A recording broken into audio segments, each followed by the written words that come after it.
Meus irmãos e irmãs, nós ouvimos há pouco a palavra de Deus que falava sobre a verdade. Eu sou a verdade, e aquele que é da verdade escuta a minha voz, vai dizer Jesus. Consagra-os, porque eles estão no mundo, mas eles não são do mundo. Como que os cristãos eram chamados no início do cristianismo? De santos. Não que eles já tinham alcançado a perfeição, mas que eles procuravam estar na presença de Deus. Meu irmão e minha irmã, nesta noite, já preparando a grande festa de Pentecostes, eu quero falar a respeito de duas realidades. Primeira realidade, eu sou chamado a ser santo.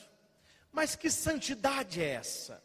Por isso a igreja nos coloca muitos homens e mulheres que foram radicais na leitura do Evangelho, na vivência do cristianismo, e hoje fazem parte daquilo que nós chamamos da comunhão dos santos. São os santos e santas da igreja. Uma nuvem imensa, maior do que nós poderíamos contar os grãos da areia da praia. São pessoas que estão com Deus e nós acreditamos que estão com Deus. A igreja nos coloca alguns irmãos para que nós possamos contemplá-los com a certeza: se eles conseguiram ser santos, eu também posso, porque o Deus deles é o meu Deus. Meus irmãos, quantas vezes você já não escutou alguém de outra denominação religiosa acusar os católicos, acusar você de idolatria, porque você tem imagem, e ficam falando e insistindo para que você possa jogar as imagens fora?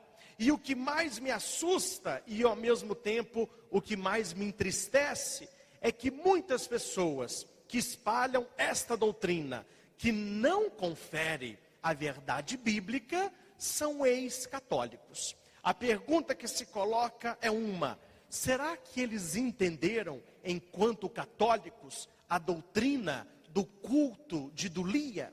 Entenderam o que é uma veneração? Entenderam o que é a imitação?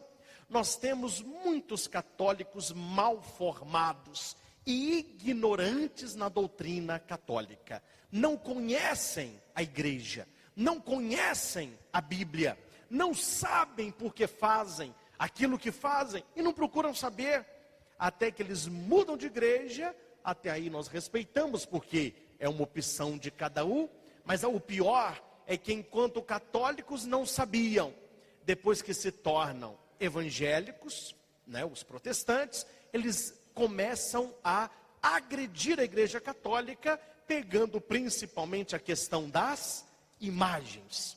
Então, na missa de hoje, eu quero falar com o seguinte tema: Deus proibiu fazer imagem? Segunda questão: o que os santos acrescentam na vida do cristão? Porque nós somos católicos, nós acreditamos na intercessão dos santos. Que falta faria para nós se nós não tivéssemos os santos? Primeiramente, eu quero ler para você 2 pontos do catecismo da Igreja Católica, que é o ensinamento a respeito desta matéria. Primeiro, o 21:31.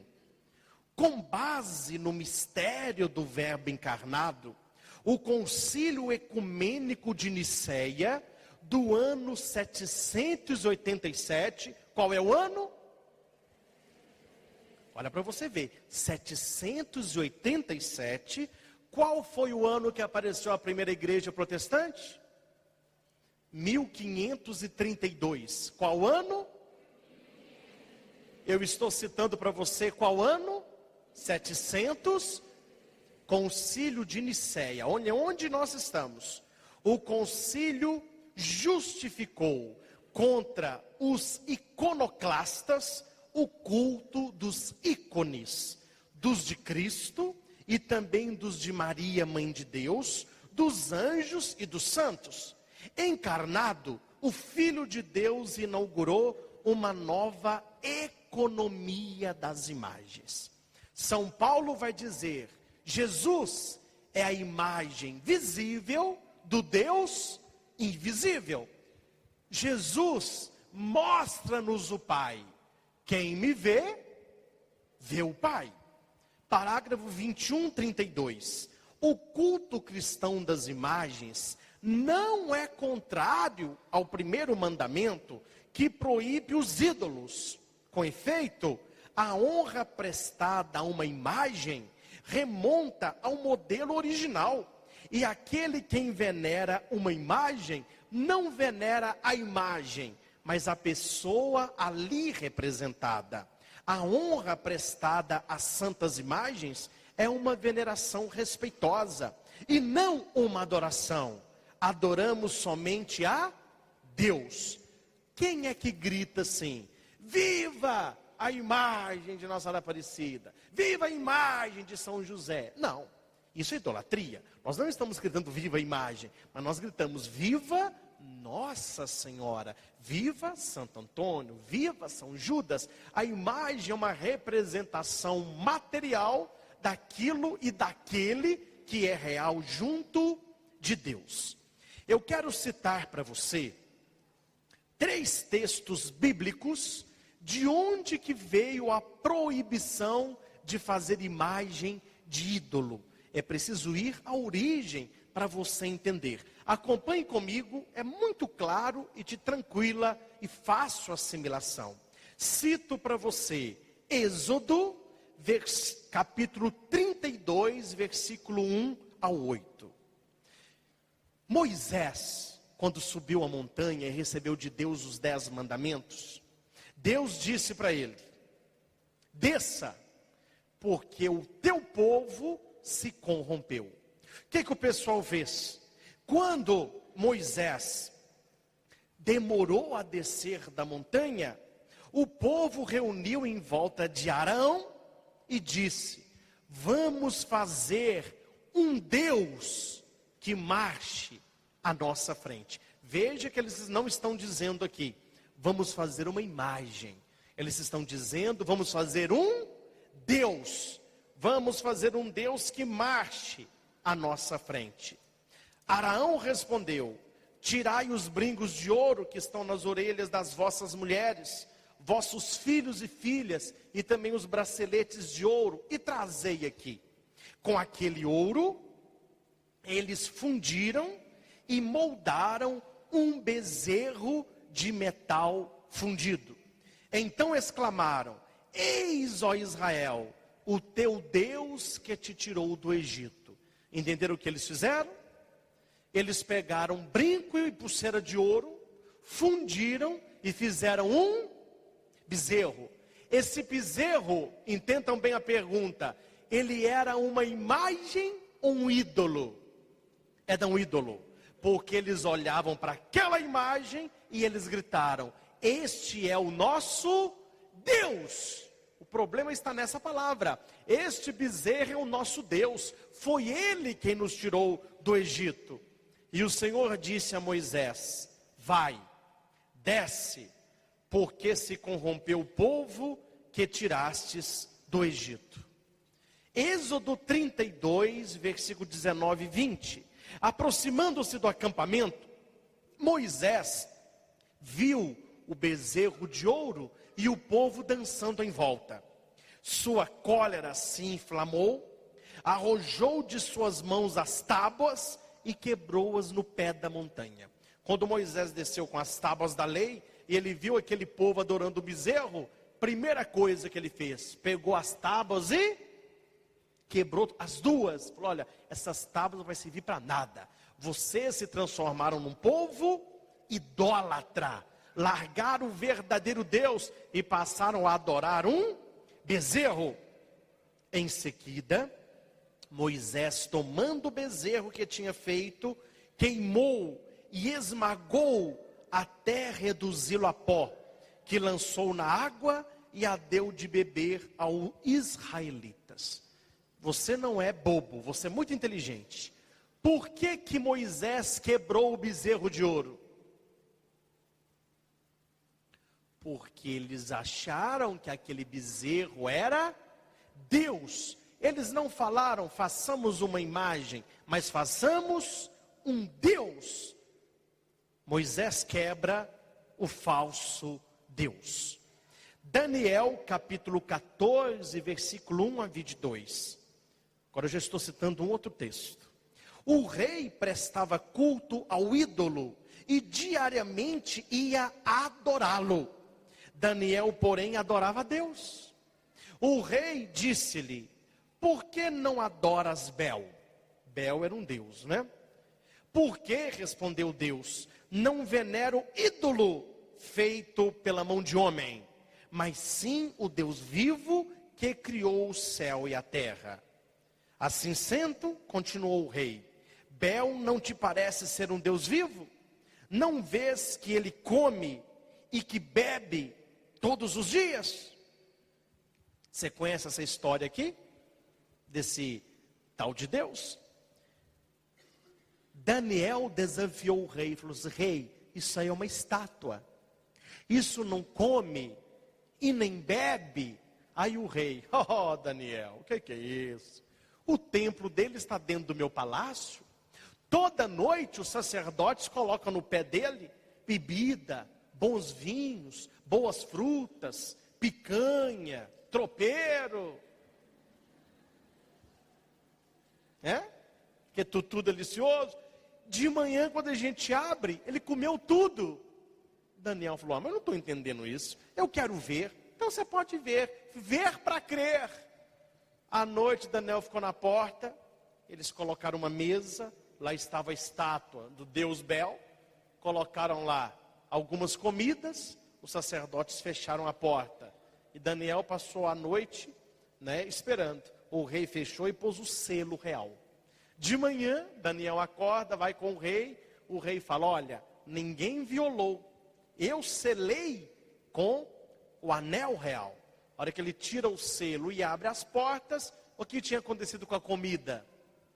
Tinha desaparecido. Beberam o vinho, comeram as frutas, a picanha já era. Aí Daniel falou assim: não, tem alguma coisa errada?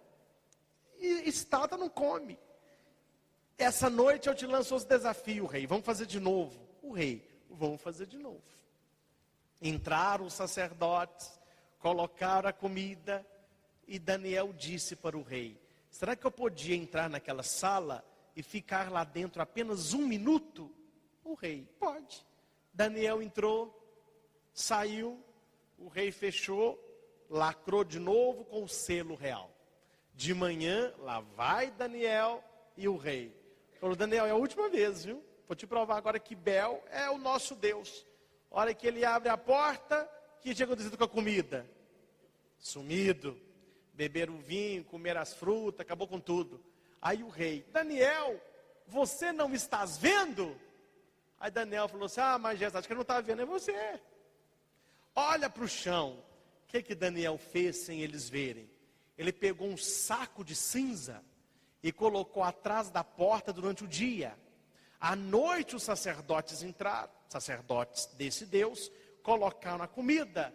E a hora que Daniel pediu para ficar 1 minuto lá dentro, o que ele fez? Ele pegou cinza e jogou no chão.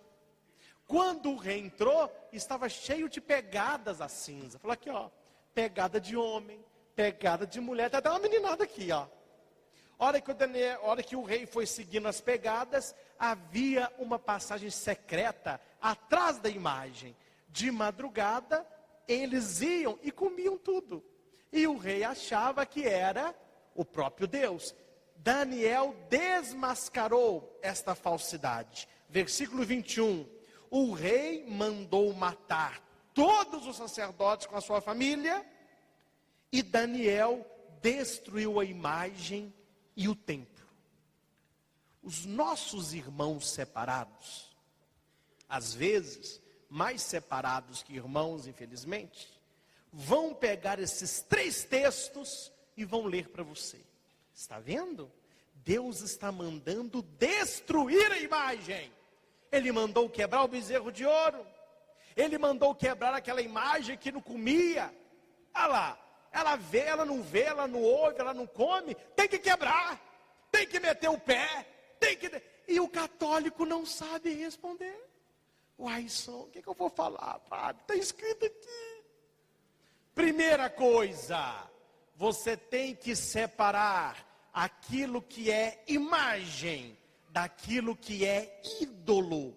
Deus está mandando destruir ídolos, porque eu vou citar para você vários textos que Ele está mandando fazer imagem. Uma coisa é ídolo, outra coisa é imagem. Ídolo tem que ser destruído. Todo falso ídolo tem que ser destruído. Você vai falar que não existe ídolo verdadeiro, né? O verdadeiro é o próprio Deus. Êxodo 20, versículo 1 a 5. Presta atenção. Aqui vem a proibição. Esse texto é que eles mais leem lá na sua porta e você não sabe responder nada. Fica aquela cara de tacho, só escutando. Preste atenção. Eu sou o Senhor teu Deus, que te fez sair do Egito, da casa da escravidão. Não terás outros deuses diante de mim. Não farás para ti escultura, nem figura alguma daquilo que está no céu, daquilo que está na terra, daquilo que está na água, daquilo que está debaixo da terra. Não te prostrará diante delas e não lhe prestarás culto. Quando se lê esse versículo para você, parece que está falando a respeito de quê? De imagem. Está escrito, não farás para ti escultura. Aí eles vão falar, o que é aquilo ali? Escultura. O que é aquele crucifixo lá? Escultura. Então a igreja católica é uma igreja idólatra. Os padres estão ensinando você errado, porque a Bíblia está dizendo, meu irmão, o texto não está se referindo à imagem. O texto está se referindo a ídolo. Eu vou ler o texto com 3 colocações mínimas para você entender o texto corretamente na tradução hebraica. Olha como que as coisas mudam. Apenas 3 colocações. Eu sou o Senhor teu Deus, que te fez sair do Egito, da casa da escravidão. Por isso, não terás outros deuses diante da minha face. E desses deuses não farás para ti escultura, nem figura alguma.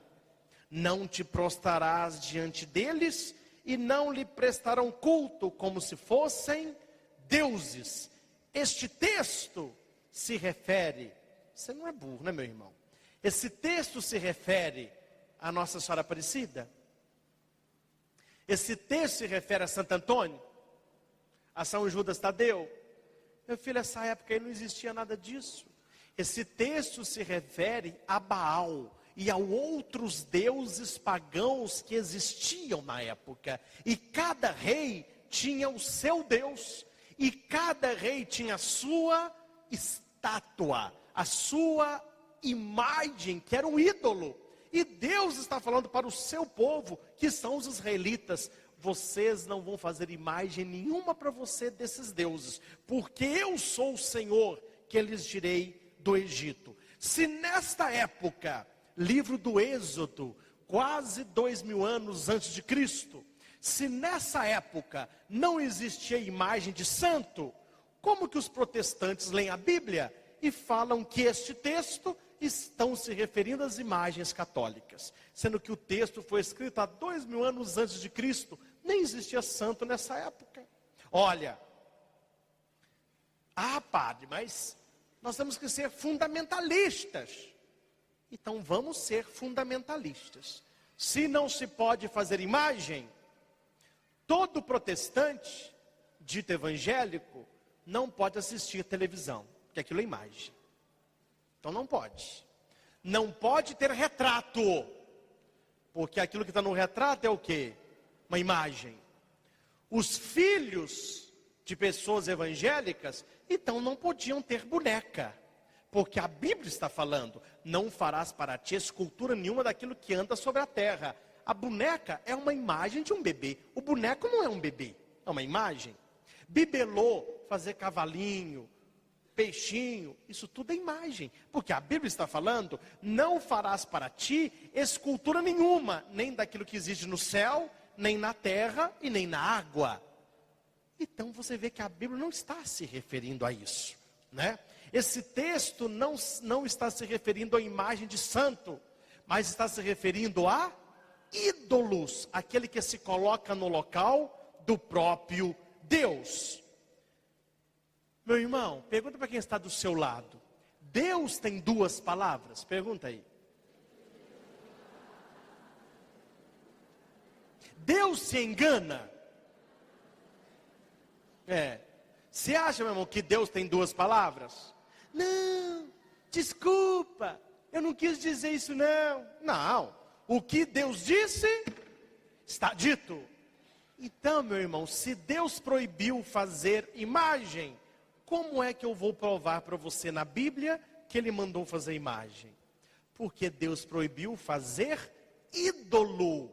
Ele não proibiu fazer imagem, Ele mandou fazer imagem. Cito para você, primeiro texto, Êxodo 25, versículo 18 ao 22. O Senhor disse a Moisés: farás 2 querubins de ouro. O que é querubim? Anjo. Deus está ordenando. Estes querubins terão as suas asas estendidas para o alto, e com as asas protegerão a tampa da arca da aliança, e ali eu virei ter contigo.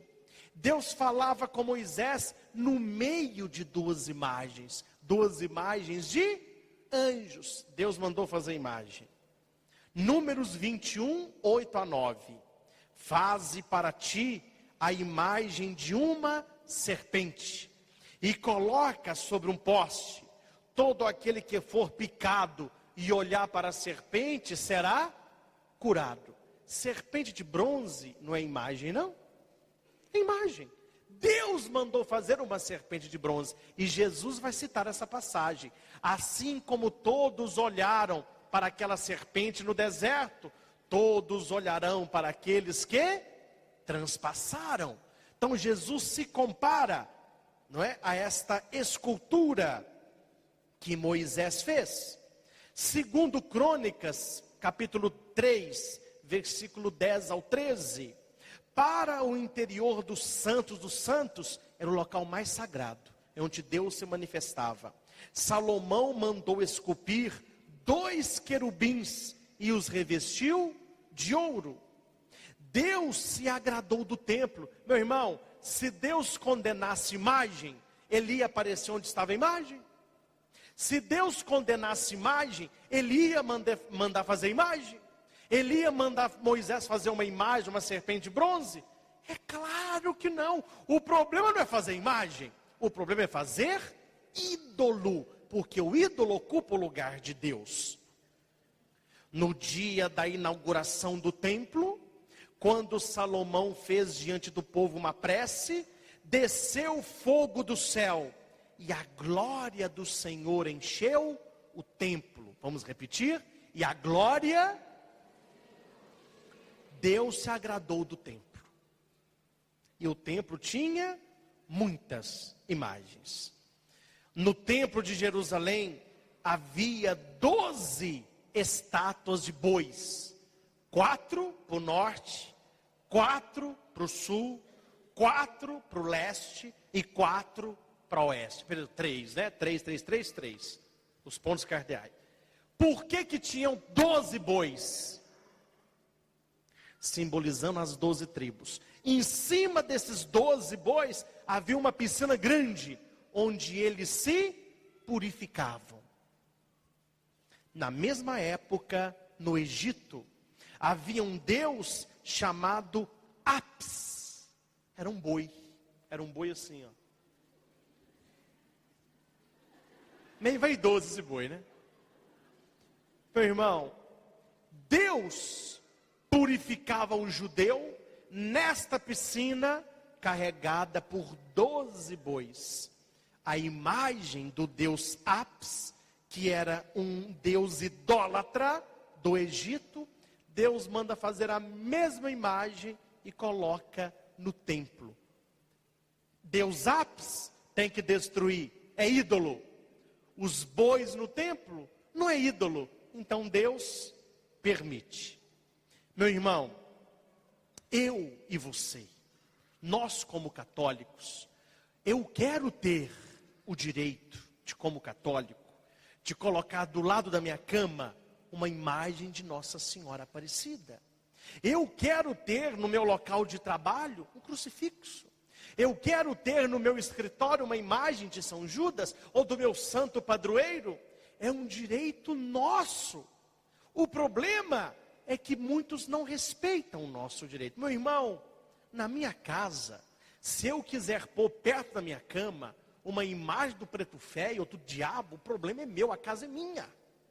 O problema é que em vez de cuidarem da fé, eles se preocupam em atacar a nossa fé. Por que a preocupação tanto de quem não é católico, do católico venerar imagem?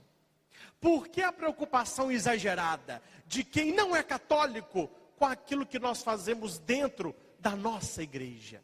Meu irmão, que dia que você viu alguém, um sacerdote, numa homilia, atacar proeminentemente, sem ser apologeticamente? Apologia é a defesa da fé. Estou falando atacar.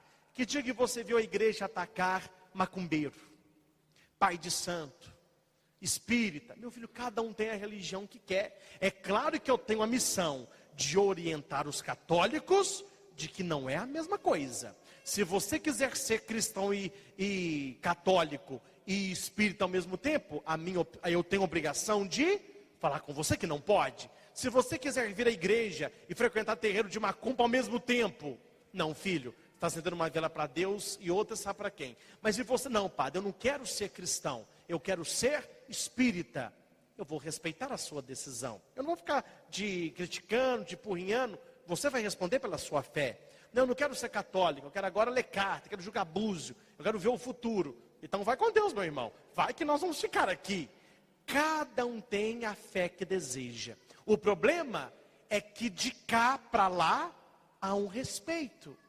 Nós poderíamos, e claro que eu não vou fazer isso aqui, mas nós poderíamos atacar vários pontos de coisas escandalosas, mas que não é interesse nosso. Nós queremos anunciar, mas do lado de lá para cá nós não vemos o mesmo comportamento. Cito aqui da nossa paróquia, a dona Luzia, uma senhora bem idosa, com dificuldade de andar. Bateram lá na porta dela, ela abriu, perguntaram se podiam fazer uma leitura de uma Bíblia. Coitada, ela é muito humilde, deixou o pessoal entrar. Quando o pessoal entrou, ela estava doente, e eles falaram com ela: a senhora idolatra essa negra? É Nossa Senhora Aparecida.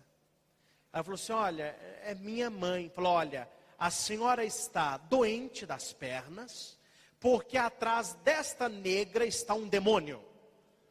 E quando a senhora reza para esta imagem, a senhora está orando para o demônio. É ele que está impedindo com que a senhora ande. Mas pode ficar tranquilo que nós vamos libertar a senhora. Eles dentro da casa dela, eles pegaram a imagem dela, de Nossa Senhora Aparecida, que foi da filha dela que faleceu, e escacaram a imagem no quintal. Rezaram por ela, porque ela é indefesa. Ela ficou quieta, ela ficou até assustada. Depois que ela rezou, eles foram embora, ela trancou o portão, falou: nunca mais. E ligou chorando, né? Claro que nós temos para ela uma imagem nova, era uma imagem menorzinha. Mas, meu irmão, que dia que você católico vai ter a cara de pau de entrar na casa de uma pessoa que não é católica e julgar fora coisa da religião dela. Nesse ponto nós somos mais chiques, né? Nós somos mais elegantes, nós somos mais finos. Você pode ir na casa de qualquer pessoa de outra religião. A pessoa pode ter lá um doente, pode ter lá um gnomo, pode ter lá um Buda, pode ter um pai preto velho. Eu nunca vi ninguém criticar. Você não se compactua com aquilo porque não é da sua fé. Mas você ir na casa de alguém, meu filho, e quebrar. Meu filho, a pessoa, você está me compreendendo? Nós devemos ter muito carinho para com os santos, porque são os que nos precedem na fé. Cada um aqui tem um carinho por um santo especial, não tem? Diga para quem está do seu lado aí, qual é o seu santo de devoção? Qual é o seu santo de devoção?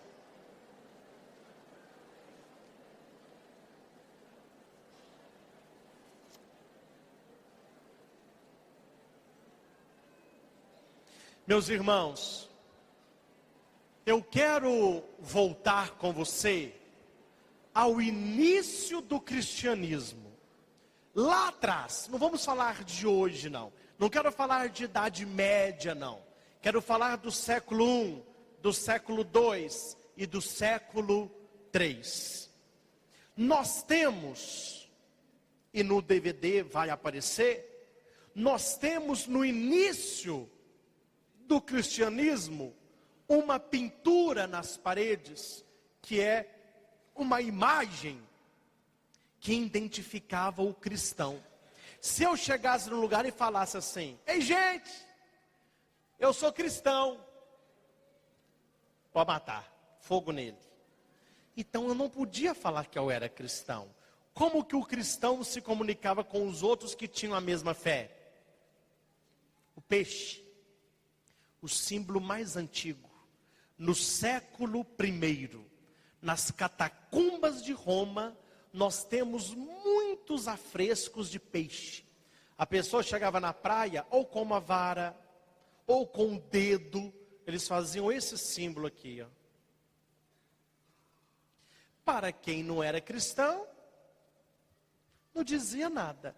Mas para quem era cristão, fazia um outro peixinho. Quer dizer, você é de Cristo.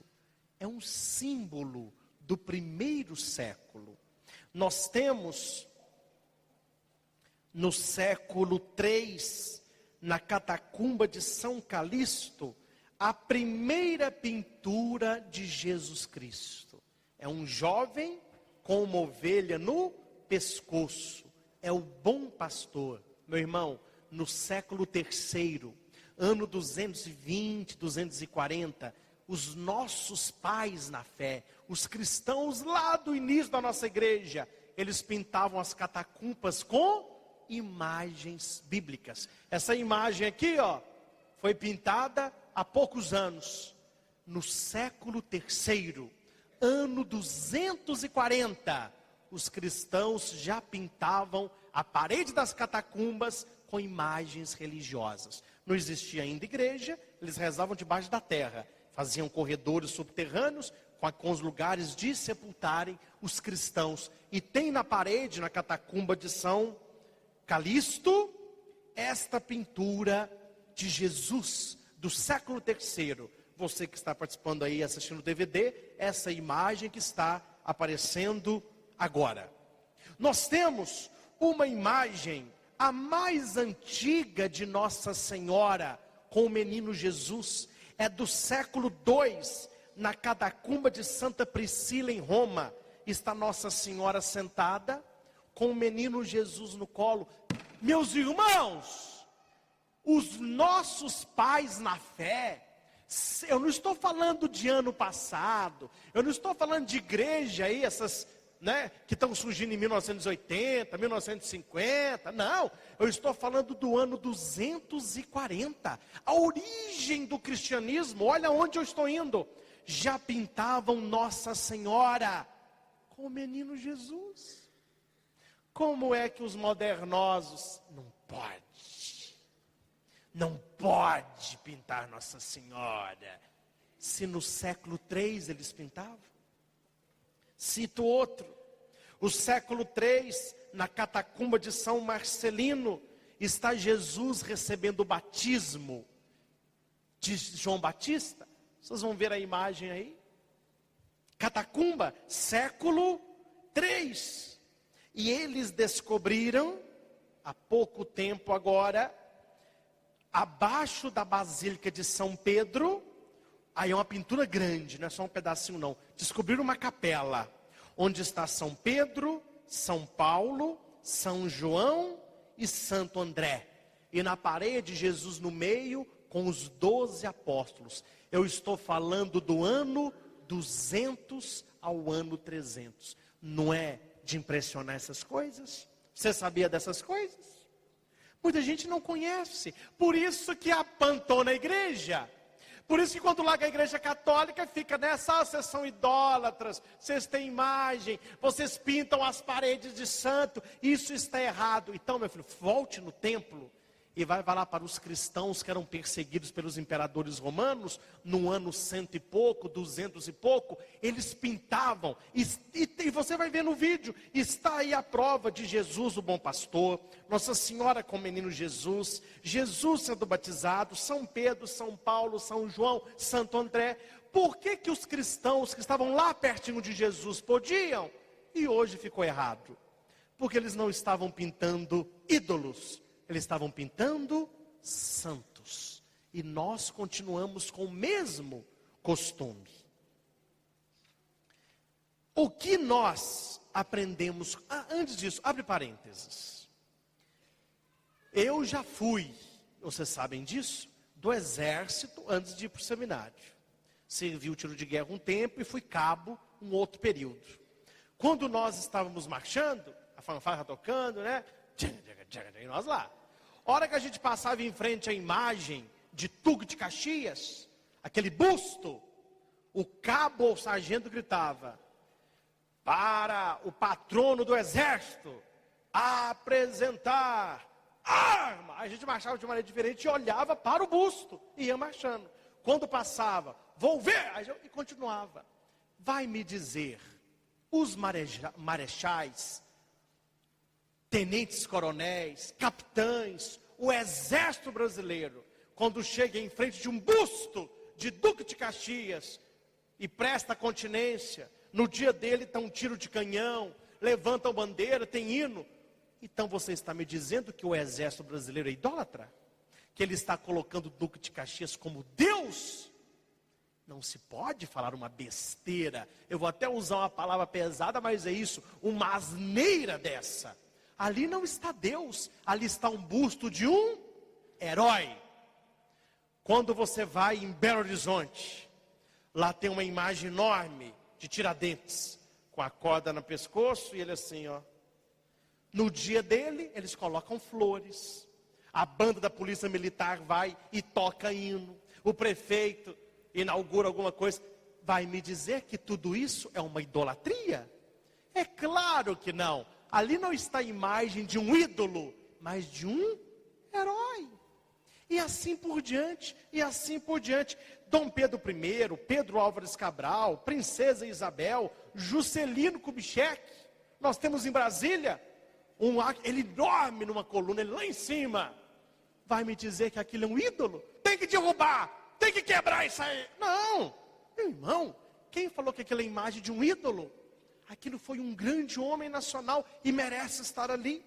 Nós temos aqui em frente a catedral, Dom Cristiano, foi o primeiro bispo. Não, tem que meter o pé naquilo aí. Tem que tacar ovo naquilo aí. Aquilo é um ídolo. Está escrito na Bíblia que não pode fazer ídolo. Meu irmão, aquilo não é ídolo. Aquilo é homenagem a um grande pastor que nós tivemos. Tancredo Neves, tem muito busto dele aí. Nós vamos quebrar isso tudo, porque isso é idolatria. Você está me vendo como que é 2 pesos e 2 medidas? Imagem de Nossa Senhora, não! Imagem de Tancredo, pode. Imagem de São Judas, quebra, que é ídolo. Imagem de Dom Pedro I, não, aí pode. Porque tem uma coisa errada aí, não tem não? Será que você não pegou a maldade? Você não pegou a maldade. Meus irmãos, o que podemos aprender com os santos?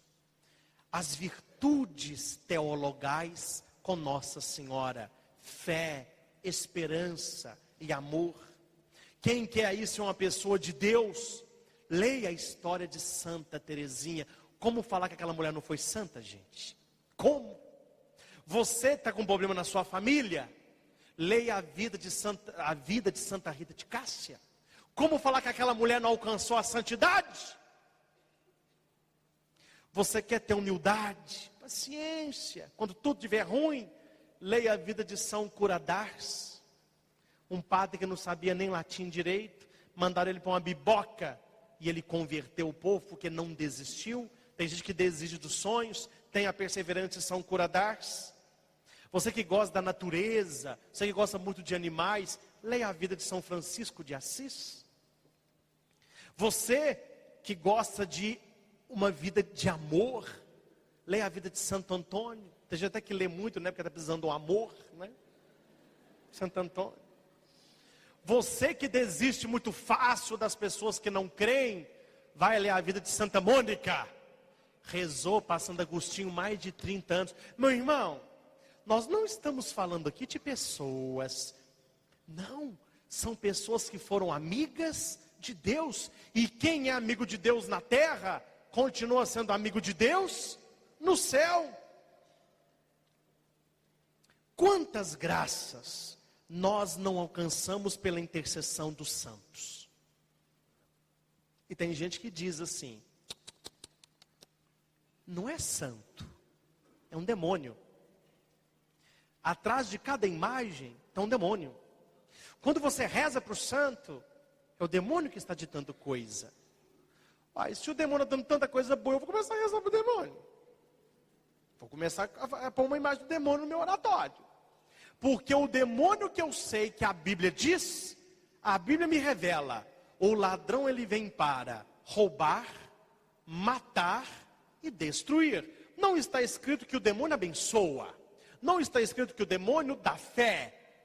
Há uma coisa estranha aí.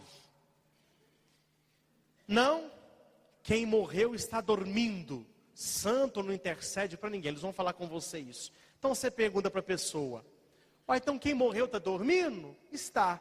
Então quem foi amigo de Deus na terra não está intercedendo, tudo dormindo? Está. Então me explica, por que Jesus, quando estava no alto do Monte Tabor, apareceu Moisés e Elias conversando com ele? Eles acordaram para conversar e dormiram de novo. Não basta, meu irmão, decorar versículo. Não basta pegar na Bíblia aquilo que nos agrada.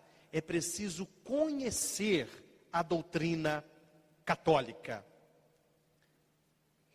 E finalizo explicando para você, com muita tranquilidade, as duas mentalidades protestantes que nós temos. Nós temos a mentalidade europeia, que é a mentalidade luterana. E nós temos a mentalidade latino-americana do Brasil, que é a mentalidade calvinista. Lutero, ele queria corrigir algumas coisas na igreja. E Lutero não errou não, viu? O que Lutero falou estava acontecendo. Os bispos vivendo na riqueza, os padres sem estudo nenhum, tudo na igreja você tinha que pagar. Mas por que Lutero não fez a mesma coisa que fez São Francisco de Assis? São Francisco de Assis quis renovar a igreja, só que ele quis renovar a igreja dentro da igreja. Lutero saiu da igreja. Se a sua família está ruim, eu vou lhe dar nota 0 se você abandonar a sua família e morar sozinho. Você tem que ficar na tua casa para converter o teu pai, para ajudar a sua mãe, para tornar a sua família melhor. Abandonar é muito fácil. São Francisco de Assis, Deus disse para ele: Jesus, reconstrói a minha igreja. Ele achou que era uma capeloca. Ele foi lá, reconstruiu uma capelinha. Reconstrói, Francisco, a minha igreja. Aí que ele viu que não era a capelinha, que era a... Então ele começou a ser mais humilde. Saiu pela rua, dividiu os bens com os pobres. Aí você quer ser da turma do Lutero ou da turma de São Francisco de Assis? Quando Calvino se rebelou contra a igreja também, se rebelou, na época dele, o que valia era a racionalidade. Eu estou falando para você aquilo que eu vi, não me contaram não. Quando eu estive na Suíça, visitei algumas catedrais que eram católicas e hoje são protestantes. Eles acabaram com a catedral. Aqueles vitrais de santos, pintaram tudo de tinta preta. As pinturas na igreja, pintaram tudo de cal. As imagens, eles arrancaram tudo. Então virou um salão, virou uma sala de aula. Meteram bigorna no altar, não existe altar. Só existe um ambão. O que Calvino fez? Transformou a igreja numa sala de aula. Mandou cada um, levou a Bíblia, eles começaram a estudar a sua Bíblia. O que está na Bíblia, está na Bíblia. O que não está na Bíblia, não está na Bíblia. Virou uma sala de aula. É um famoso culto protestante calvinista. Eles estão reunidos para estudar a Bíblia. Perdeu-se o mistério. A catedral que te levava ao mistério, os anjos, os santos, acabaram com tudo. Esta é a mentalidade que muitos pregam. O que está na Bíblia, meu irmão, a Bíblia, se você ler racionalmente, sem fé, ela se contradiz. Uma hora fala uma coisa, outra hora fala outra. É preciso ler a obra com os olhos de fé, com um povo que escreveu a Bíblia com uma mentalidade própria. É preciso, meus irmãos, buscar sempre a santidade. Quem aqui já perdeu? Já perdeu não, né? Quem aqui, o seu vovô ou sua vovó, alguém que você amava muito já faleceu? Agora pergunta para quem está do seu lado. Essa pessoa que faleceu era uma boa pessoa?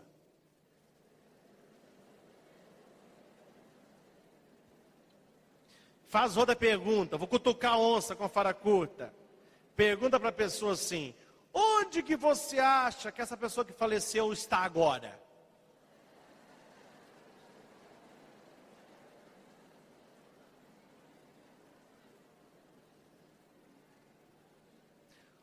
Meu irmão, eu lembro muito da minha avó materna. Minha avó paterna morreu, era muito pequenino ainda. Tenho só um retrato dela do dia da minha primeira comunhão. Não lembro muita coisa não. Mas a minha avó materna eu lembro, ela faleceu não tem tanto tempo. Uma mulher muito boa. Não é porque minha avó não, mas sempre foi muito boa. Sofreu muito, casou com meu avô sem gostar dele, mas obrigado pelo pai dela. Foi fiel a vida toda, teve 2 filhos, né? Foi uma mulher que sofreu muito, mas rezava, tinha muito piedade. No final da vida dela teve reumatismo, mesmo com o pé doendo. Eu lembro que eu era pequenininho, coroinha, ela ia encostando nas paredes, eu ia levando ela para ir à missa domingo de manhã. Ela assistia a missa com dor, voltava. O que eu faço a pé hoje em 5 minutos, ela levava quase 1 hora, ela andava, parava. Foi uma mulher muito santa. Eu acredito que a minha avó Alice está com Deus. Seus parentes estão aonde? Se eles estão com Deus, eles são o quê? Santo. Só que eles não foram canonizados. Eles não estão nos altares. Não existe uma imagem da minha avó. Ô, vovó Alice. Não, ela não foi canonizada. O que significa canonizado? É a igreja fazer santo? Não. É a igreja colocar aquela pessoa como modelo de alguém que seguiu a Cristo na radicalidade do Evangelho. Quem foi amigo de Deus na terra, continua amigo de Deus no céu. Vocês, ajoelham na frente de imagem. Vocês ficam pedindo intercessão de santo. Vocês são uma cambada de idólatra. Mas a hora que chega na igreja, a pessoa se ajoelha: o pastor, põe a mão na minha cabeça, faz uma oração para mim de intercessão. Respeito, mas por que que eu posso rezar por você? Por que que o pastor pode rezar pelo fiel e os santos não podem rezar por nós? Quem foi amigo de Deus na terra, é amigo de Deus no céu. Leia lá as bodas de Caná. Se Maria ali não foi intercessora, agora que você me diga o que Maria foi. Meu irmão, nós temos que ter muito carinho com os santos. Porque são santos. Devemos rezar pedindo a sua intercessão. E mais do que pedir a intercessão do santo, nós devemos tentar seguir as suas virtudes. Uma história rápida. Você conhece a história de São Sebastião? São Sebastião é aquele que morreu flechado. Ele era um capitão romano e ele se converteu e começou a falar de Jesus. Ah, Sebastião, está falando de Jesus? Amarra ele nesse tronco aí. Amarraram. Encheu de flecha. Eles foram embora. Passaram uma família de nômade e ele, respirando ainda. Tiraram Sebastião do tronco, tiraram as flechas, fizeram curativo. Ele não morreu não, melhorou. Quando ele estava pronto para outra, já saiu pregando Jesus de novo. O mesmo general falou, você de novo? Prega ele e põe no tronco de novo. Pode matar. Aí da segunda vez ele foi morto, flechado. Meu irmão, se você fosse colocado numa árvore dessa aí, e esse texto umas 4 flechadas, a maioria depois que estivesse bom, você ia voltar a pregar? Difícil, né? Então quando nós olhamos para São Sebastião, o que a igreja quer? Tenha a mesma perseverança que ele teve. Olha para Santa Teresinha e seja humilde como ela foi. Olha para Santo Antônio e faça o bem para os mais pobres como ele fez. Olha para João Paulo II e ame a igreja como ele amou. Olha para São Tomás de Aquino e aprenda a defender a sua fé como ele defendeu. Olha para Santa Rita de Cássia e aprende a valorizar a sua família como ela valorizou. Cada santo, meus irmãos, a igreja quer que nós sejamos melhores numa área da nossa vida. Entendeu por que nós temos santos? Porque olhando para o santo aponta para Deus. Uma coisa espetacular. O dia que você for, você verá. E não ri não, porque quem ri é porque duvida que você vai. Um dia você vai, se quiser.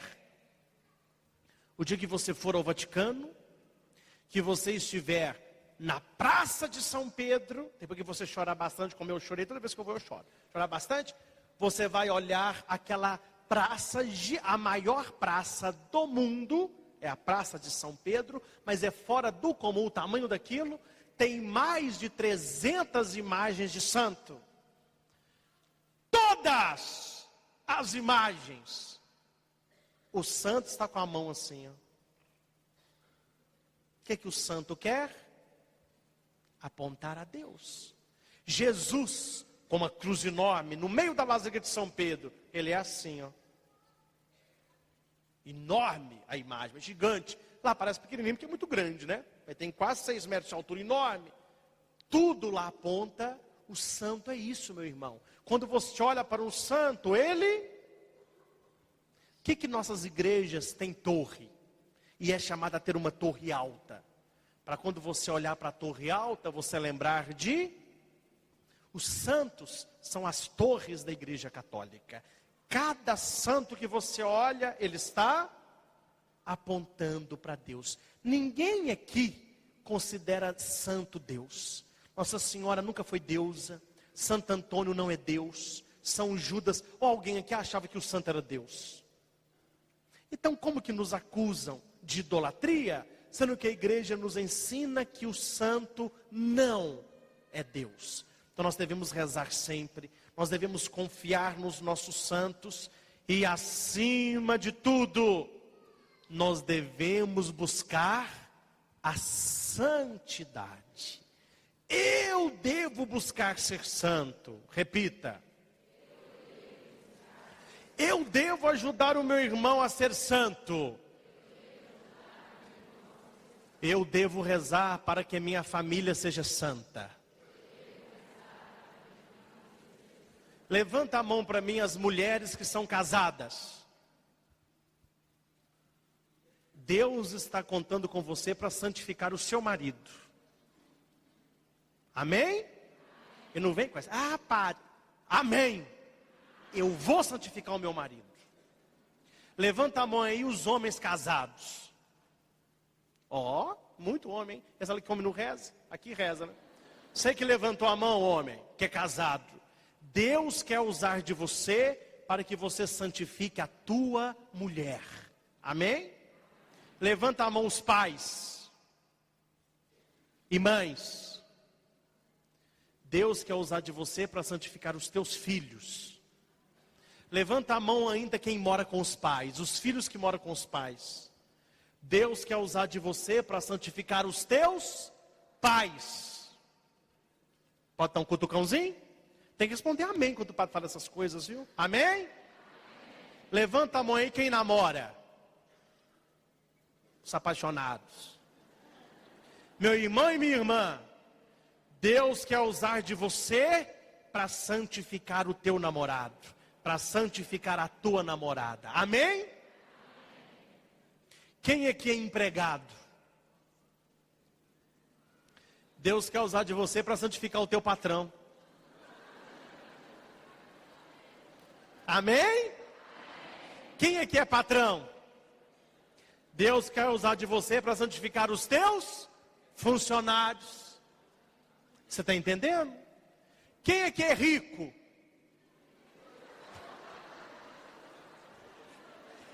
Quer ver como muda? Quem aqui é rico da graça de Deus? Eba! Olha, eu vou falar para você uma coisa sem medo. Eu tenho muito defeito e luto para vencer tantos outros, mas tem muita coisa em mim que são sinais de santidade. Amém? Você tem muito defeito. Pode aplaudir o Senhor mesmo, é? Olha, você aqui na igreja, você que me assiste pelo telão, você tem muito defeito. Você tem muita coisa que precisa ser melhor, mas eu tenho certeza, quando Deus olha para você, Ele vê muita coisa santa na sua vida, amém? Pode aplaudir a Deus. Meus irmãos, vamos parar com essa implicância com os santos, porque um dia nós faremos parte de onde eles estão. Um dia nós vamos nos encontrar com Santo Antônio, com São Judas, com Nossa Senhora, e eles vão falar: conseguiu também, velho? E eu quero falar amém. E você também quer falar amém, não é? Meu irmão, é isso que a igreja quer ensinar para você. Para que implicância com o santo? Deixa a Nossa Senhora Aparecida, ela não está fazendo mal a ninguém, ela só está ali de mãozinha posta. Deixa São José carregando o menino Jesus em paz. Para que querer implicar com os nossos santos? Se você não crê, respeito é bom e nós gostamos. Você não precisa ter a nossa fé, mas respeitar é preciso. Olha, e nós vamos finalizar esta pregação com uma canção que nós vamos ouvir agora. Você vai fechar os teus olhos e nós vamos pedir a Jesus que esta canção possa cair no fundo do coração de cada um de nós. É o fundamento da pregação da noite de hoje. Jesus quer que nós sejamos santos.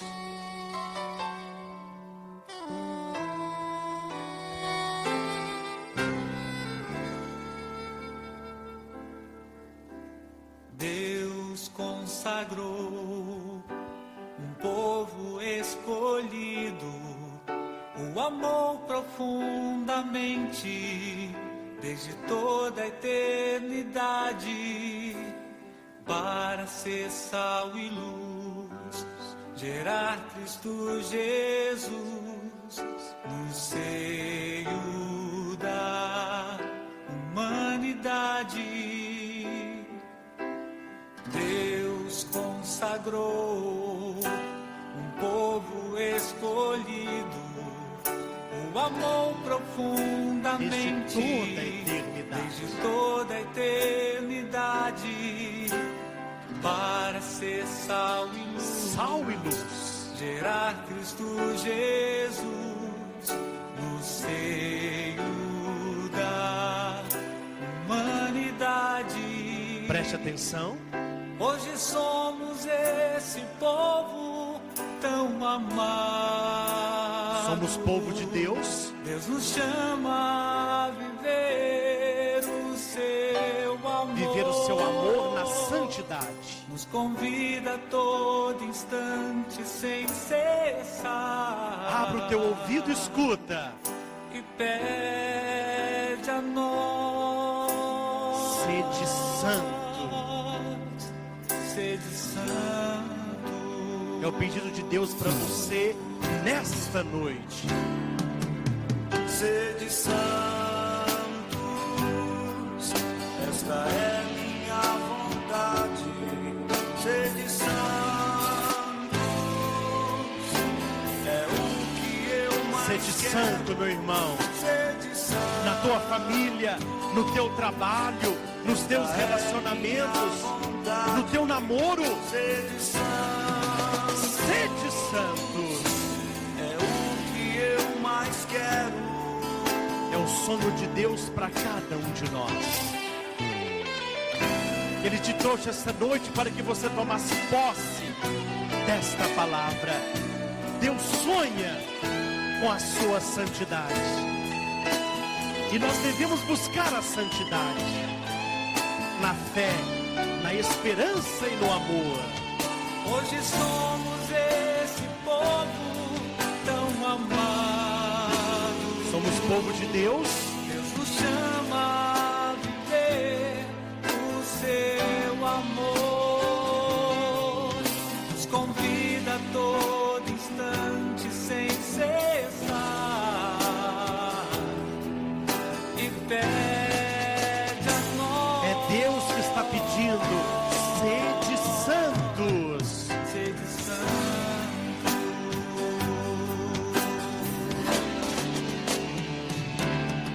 Sede santos, esta é minha vontade. Sede santos, É o que Deus mais quer. é o que eu mais Sede quero. santos. Sede santos, esta é minha vontade. Sede santos. Sede santos, Vou ser santo. Vou ser santo. Esta é minha resposta. Vou ser santo. Eu digo sim, Vou ser Senhor. santo. Vou ser santo. Esta é a minha resposta. Esta é minha resposta. Vou ser santo. Vou ser santo. Eu digo sim, Senhor. Vou ser santo. E você é capaz? Deus não pede aquilo que nós não damos conta. Vou ser santo. Eu vou ser santo em nome de Jesus. Digo sim, Senhor. Vou ser santo. Vou ser santo. É o que eu mais quero. Esta é a minha resposta. Este é o meu desejo. Eu digo sim, Senhor. Eu digo sim,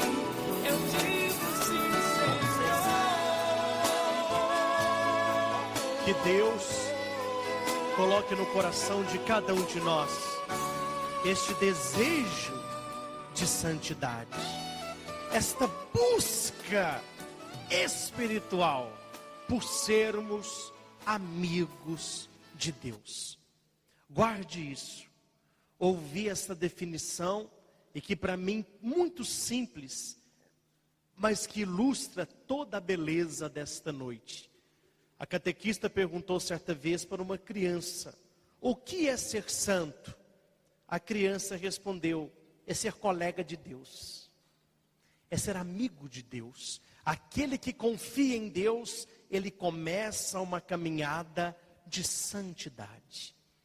Desejo a você, presente nesta missa da família, estamos hoje com quase 10.000 fiéis, desejo a você que termina de assistir conosco este DVD, primeiro, que você saiba dar razão à sua fé, que você saiba defender a sua devoção aos santos. Segundo, que você possa ter aprendido a diferença entre ídolo e imagem. Terceiro, que você possa imitar as virtudes do santo. E quarto, que você deseje ser santo, porque esta é a vontade de Deus para você, para a sua família e para os seus entes mais queridos. Que Deus te abençoe e que Deus te leve cada vez mais à perfeição. Em nome do Pai, do Filho e do Espírito Santo, todos os santos e santas de Deus, rogai por nós. Rogai por nós, Santa Mãe de Deus.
Pense agora no seu santo de devoção. E repita: rogai por mim e pela minha família. Que assim seja. Amém. E quem deseja ser santo, aplauda o Senhor.